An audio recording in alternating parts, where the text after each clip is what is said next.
Washington Township Committee, it's our regular meeting, April 20th, 2026. The time is 7:01. Committee members present, Mr. Bajek, Mr. Curioni, myself, Michael Marino. We have Attorney Sullivan, Administrator Denean, Township Clerk Probasco. And we have Mon Lee from our auditor from municipality in our audience. Thanks for being here today. Adequate notice of this meeting was sent to the Daily Record and the Observer Tribune on January 9th, 2026, and was posted on the bulletin board in the municipal building. In addition, a copy of this notice is and has been available to the public, is on file in the office of the municipal clerk, and available at www.wtmorris.org, and may also be accessed at the Secretary of State's website at www.nj.gov/state/statewide-legal-notices. List. Okay. That being said, we'll start with our Pledge of Allegiance. I pledge allegiance to the flag of the United States of America and to the republic for which it stands, one nation, under God, indivisible, with liberty and justice for all.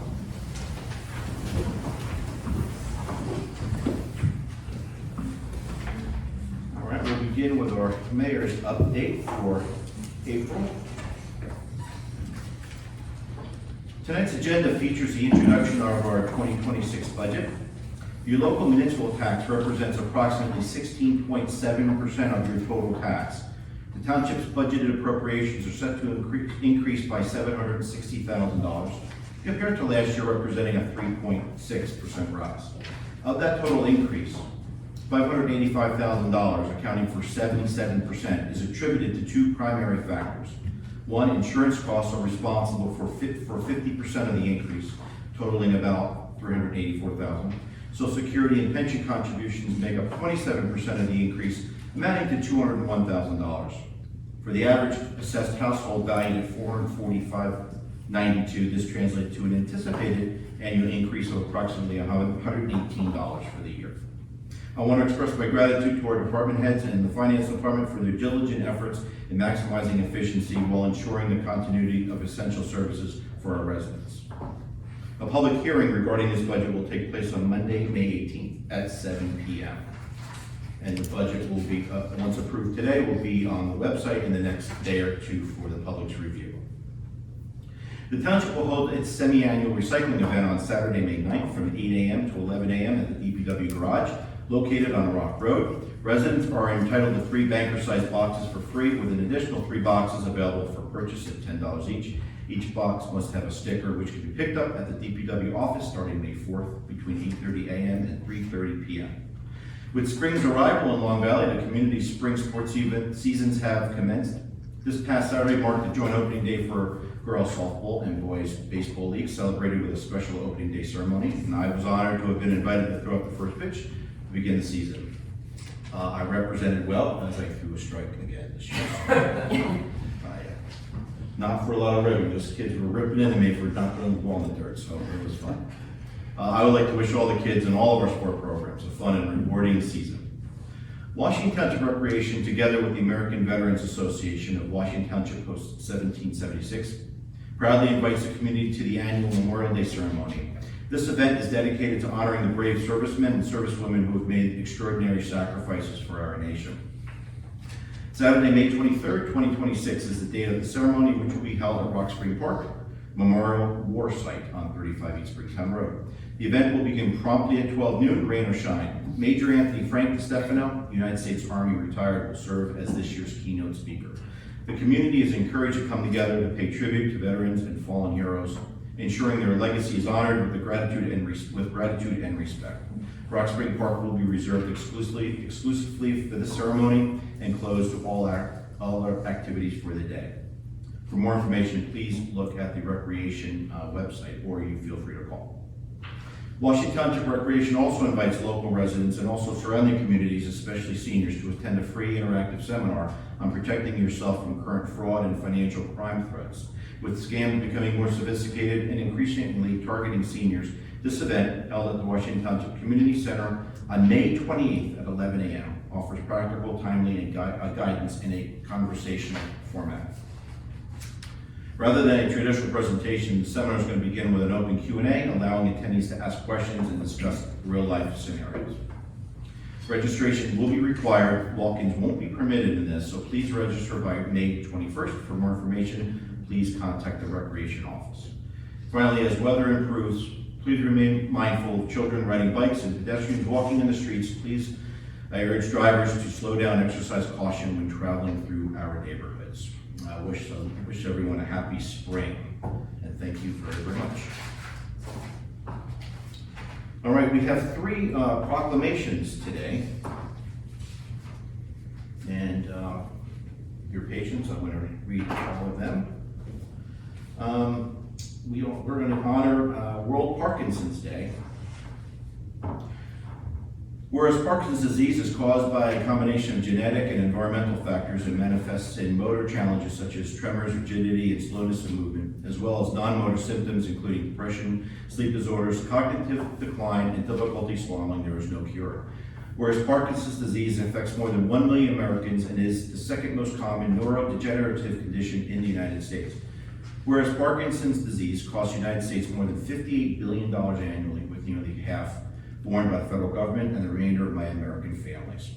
Whereas the prevalence of Parkinson's disease is expected to nearly double by 2037, increasing the burden on families, communities, and the nation. Whereas millions of caregivers, family members, and loved ones are deeply impacted by Parkinson's disease and work tirelessly to provide care and support. Whereas prevention efforts, addressing environmental risk factors, early diagnosis, expanded education, and access to community-based support services are essential to improving quality of life and advancing progress towards a cure. And whereas lighting buildings, bridges, and other landmarks in vibrant blue on April 11th, World Parkinson's Day, I'm sorry that we missed that day, serves as a visible symbol of hope and unity for individuals and families impacted by Parkinson's disease.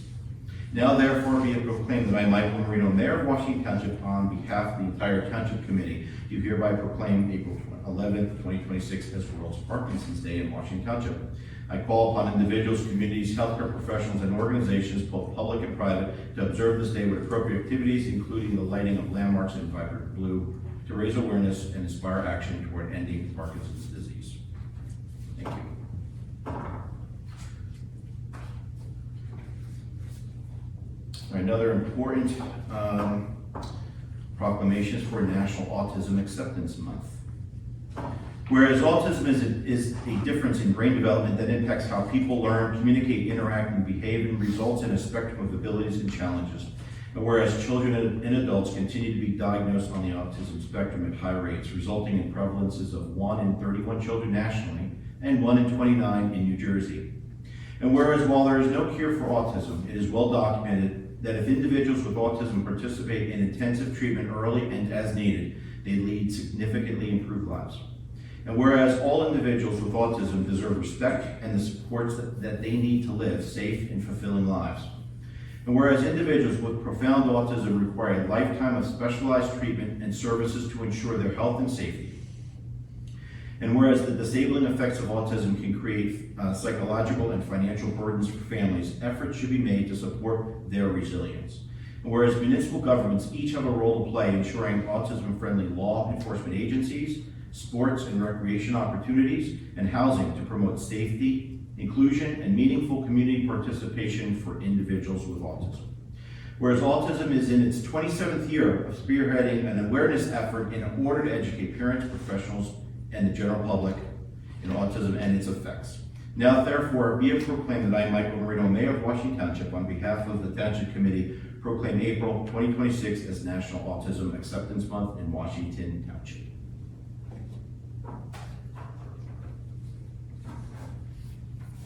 And finally, the proclamation for Child Abuse Prevention Month. Whereas we all have a responsibility as individuals, neighbors, community members, and citizens of Washington Township to help create healthy, nurturing, and safe experiences for children. And whereas healthy and safe neighborhoods help produce confident and successful adults. Whereas child abuse and neglect often occur when people find themselves in stressful situations without community resources and don't know how to cope. And whereas incidents of child abuse and neglect can be reduced by making sure all families have the support they need and deserve to raise their children in a healthy environment. And whereas it is recognized that no person can do everything, but that everyone can do something. And together we can create change for the better. And whereas effective prevention programs succeed because of partnerships among nonprofit organizations, government agencies, volunteer organizations, schools, service clubs, houses of worship, law enforcement agencies, and the business community.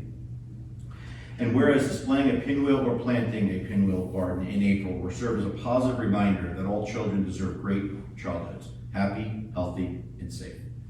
Now therefore be it proclaimed that I, Michael Marino, Mayor of Washington Township, on behalf of the Township Committee, do hereby proclaim April 2026 as National Child Abuse Prevention Month, and urge all citizens to engage in activities that strengthen families and communities to provide the optimal environment for children to learn, grow, and thrive, so that all children have the benefit of a happy, healthy, and safe childhood.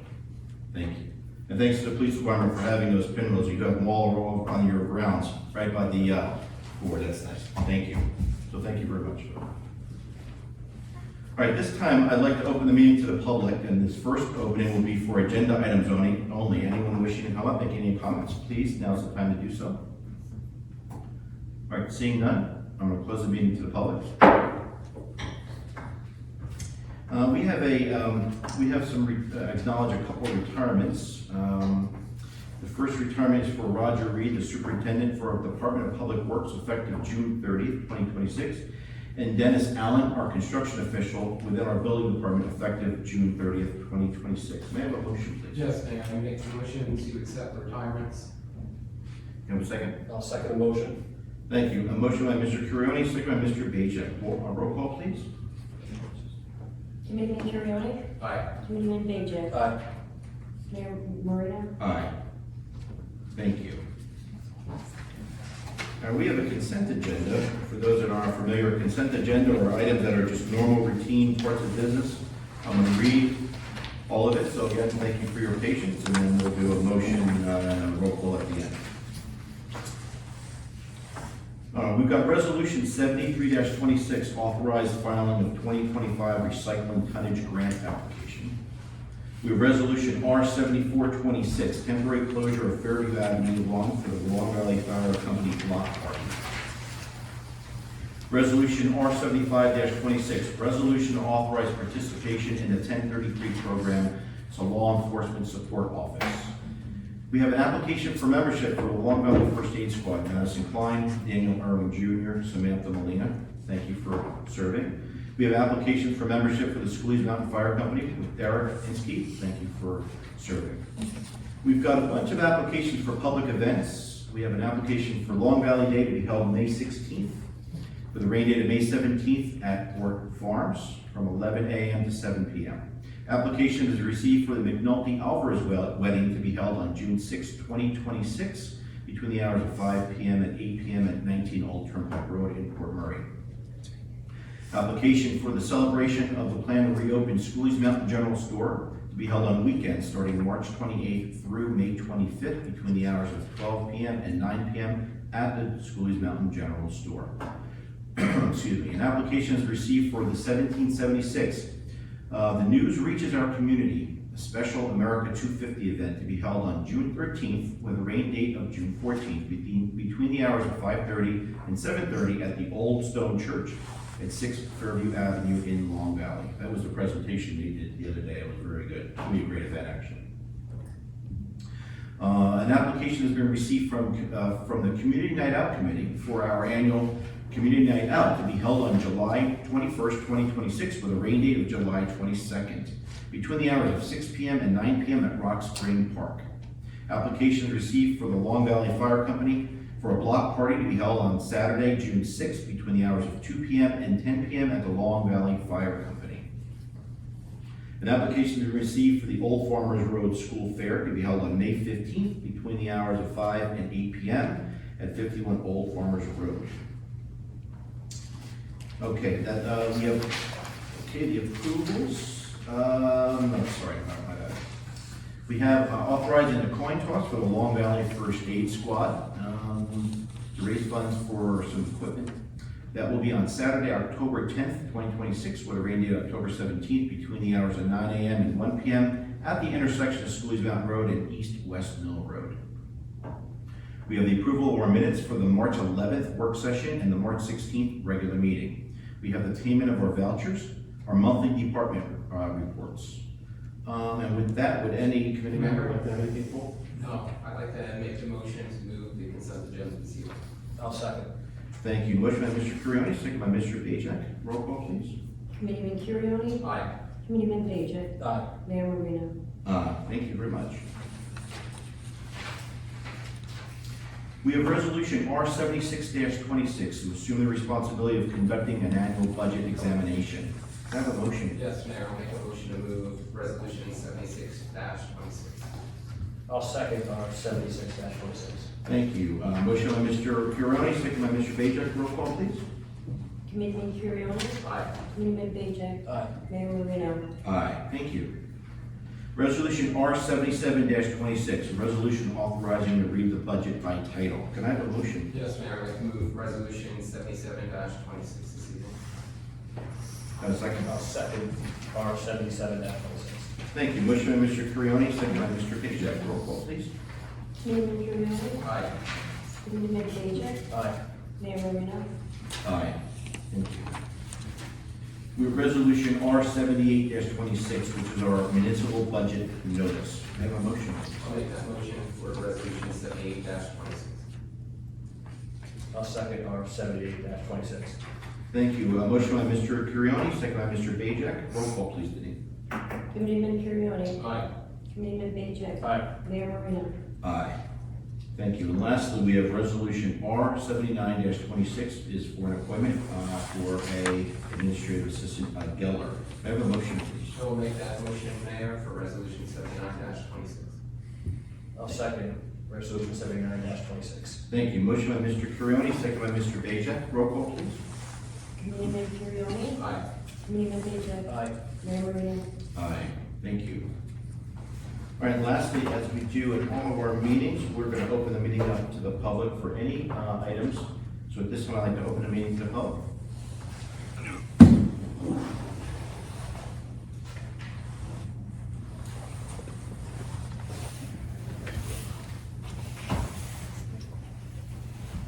Good evening.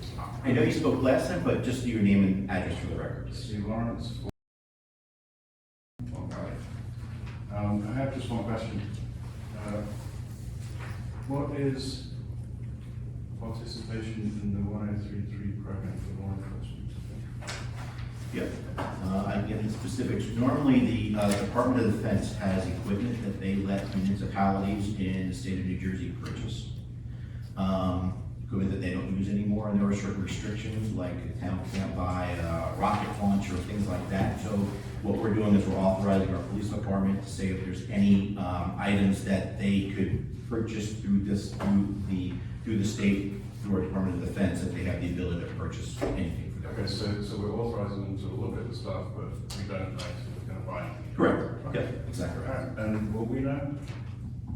I mean, normally, I don't think that's a normal thing that we know, it's just something that they're budgeted for, like they buy their vests or they buy their equipment that they need, so it's not something that makes an announcement for it. Everything, it's all within the budget that they have. So, I don't know if there's a list of that, actually, what they purchase, is that something that's publicly known, that sales is posted? What's the question? I believe any purchase would have to be Absolutely. approved by resolution. Absolutely. So they can find it through this program, but a purchase would have to be authorized by resolution. You know, through, even though it's in their budget, it's still township money that would have to be. Well, no, I understand that, but I know, like, when they go out there, by their, I didn't know the specifics of this program was any different, like normal course of business. It's a donation from if we want something from the federal government, it's a donation by them, and we apply for it. The only reason we're not getting anything, but we need to be current in the program because we have an older truck for high water rescue that we've had for 10 years. So you have to stay active technically in the program, but we're not actively looking for anything from the federal government. Okay, but if you were, it would turn up in one of these meetings. I'm sorry, sir. If you were to purchase something, it would turn up in one of these meetings. Again, it's not purchasing anything, it would be all donations. We don't purchase from the, it's basically excess equipment if they want to donate to us. And what that does is it allows us to be part of their program by the town having the resolution. And yes, if we had something we were going to be interested in from the federal government, we would go to the town. And I do believe I'm not 100% sure, but I think you would have to pass a resolution because it's a donation. Thank you, guys. Thank you. Exception. For the donation. Thank you, guys. Thank you. Right, that's how very it much. is. Thank you for everything.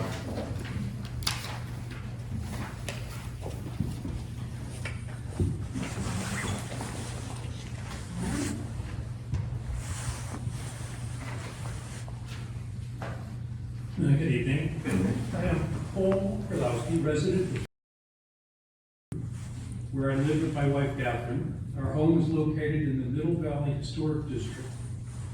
We moved there in June 1990. We've been there for 36 years. Shortly after we moved in, we were given a notice that this was going to be a historic district. And what did that mean? So we researched it and we found the ordinance outlining preservation standards coinciding with the Secretary of Interior Preservation of Historic Structures, what I remember. The main emphasis was on preservation of the buildings and its historic elements, where repair over replacement of the goal. Repairs to buildings were allowed with exact replacement in dimension and material as the main goal. We saw promise in these regulations. We made a decision to stay in the area. I was only planning to stay in Middle Valley for 5 years. The Historic Preservation Board was the basic police force overseeing the ordinance. They reviewed proposed changes to structures, made recommendations to the applicant. They were able to halt violators sometimes from causing irreparable damage with the help of the building department. So the Historic Preservation Board has been disbanded recently, and in its place, we have the Land Use Board. Am I correct on that? Yes, there's a subdivision within it that handles all of our historic applications. This board sat idly as one of the oldest historic homes in Middle Valley has been gutted and stripped of all historic windows and details.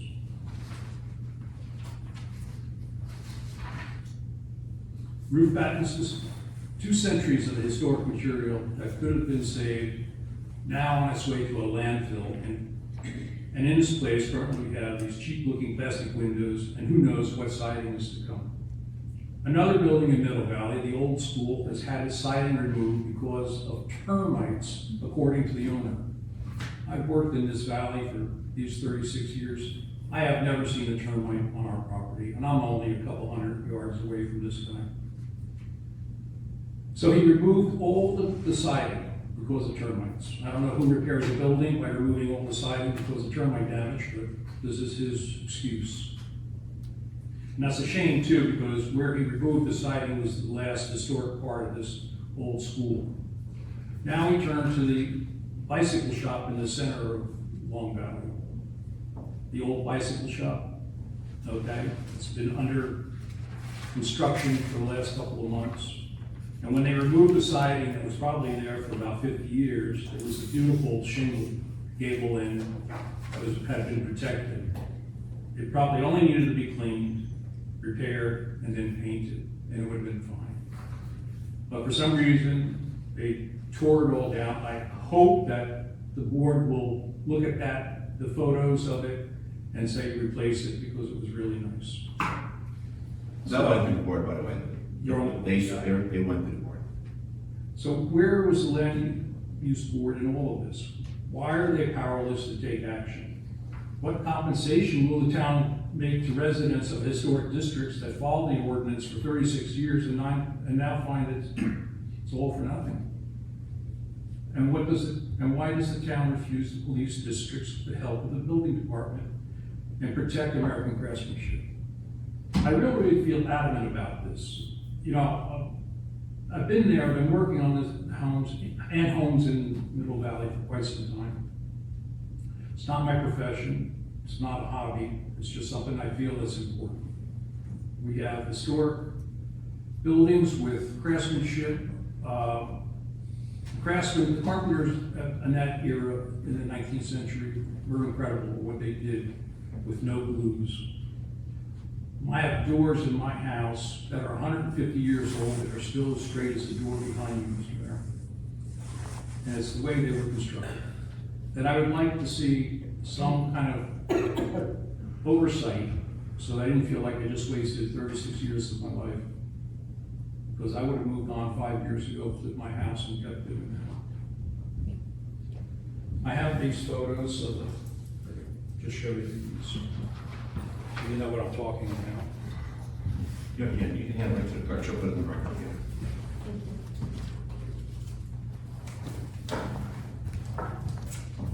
Thank you for that, I appreciate that.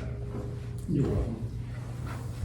Oh, I don't know if you were finishing. I'm finished. Yeah, thank you. No, I'll just say that our land use board, we have a division, and it handles all of our historic preservation applications.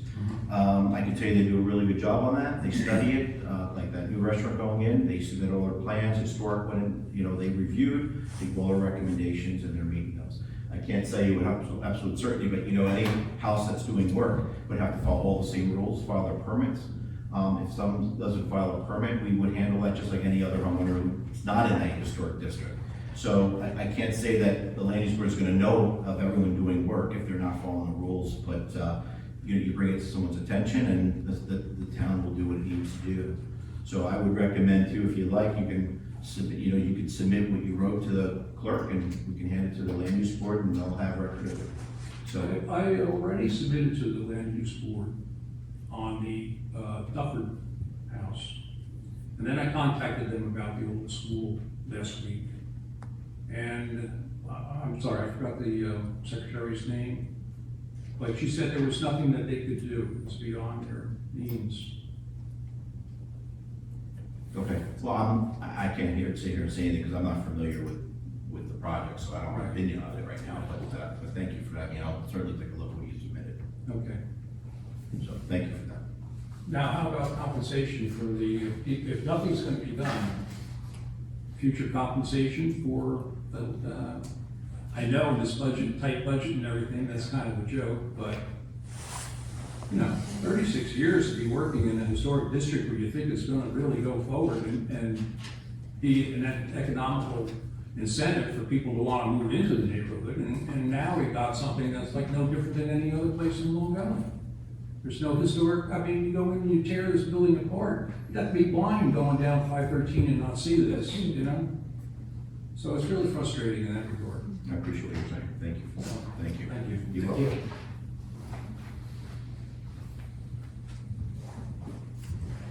Anyone else? All right, seeing none, I'll close the meeting to the public. Seeing nothing else on the agenda, can I have a motion to adjourn, please? I'll make a motion to adjourn, Mayor. Second. I'll second. Motion by Mr. Curioni, second by Mr. Bajek. Roll call, please. Roll call, I'm sorry, all in favor? Thank you. All in favor? Okay, opposed? All right, thank you. Meeting's adjourned at 7:29.